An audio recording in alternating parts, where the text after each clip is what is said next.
श्रीराम जय राम जय जय राम, श्रीराम जय राम जय जय राम. 13 जुलै. देव आणि नाम भिन्न नाहीत.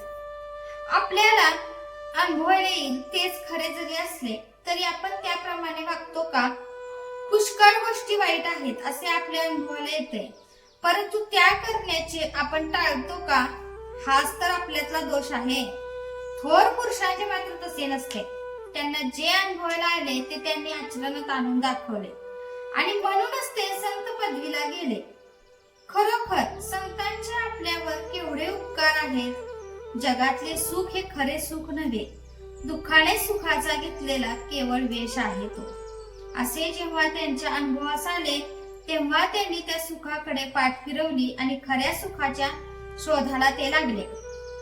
परमेश्वर प्राप्तीच खरे सुख आहे असे त्यांना आढळून आले.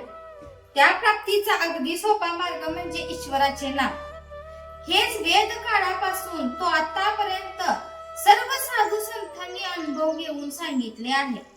सद्गुरूकडून मिळालेले ईश्वराचे नाम प्रेमाने, भक्तीने आणि एकाग्रतेने घेतले तर परमेश्वर आपल्या जवळ येऊन उभा राहतो, असा सर्व संतांनी आपला अनुभव कंठरवाने सांगितलेला आहे. आपण तसे नाम घेतो का? नामाकरिता नाम आपण घेतो का? का मनात काही इच्छा वासना ठेवून घेतो? कोणतीही वृत्ती मनात उठू न देता जर नामस्मरण केले तर देव काही लांब नाही. देव आणि नाम ही दोन्ही भिन्न नाहीतच. नाम म्हणजेच देव आणि देव म्हणजेच नाम. नाम एकदा मुखात आले म्हणजे देव हातात आलाच. मुले पतंग उडवतात. एखादा पतंग आकाशात इतका उंच जातो की तो दिसेन असा होतो, तरी तो पतंग उडवणारा म्हणतो माझ्या हातात आहे पतंग, कारण पतंगाचा दोरा त्याच्या हातात असतो.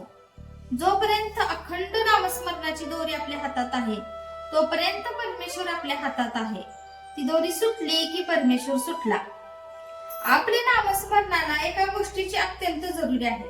आपल्या जीवनात परमेश्वरा वाचून नडते असे जोपर्यंत आपल्याला वाटत नाही तोपर्यंत आपले नामस्मरण खरे नव्हे.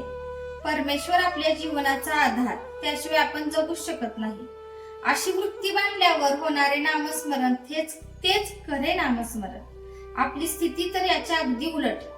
परमेश्वरा वाचून आपले कुठेच अडत नाही अशा वृत्तीने आपण नामस्मरण करतो. मग परमेश्वर तरी कसा येईल?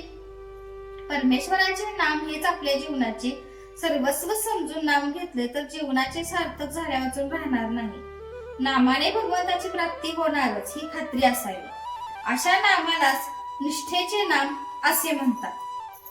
जय जय रघुवीर समर्थ. आजचे बोधवाक्य: भक्त, भगवंत व नाम ही तिन्ही एक रूपच आहे. जेथे नाम आहे तेथे भक्त आहे व तेथेच भगवंत आहे.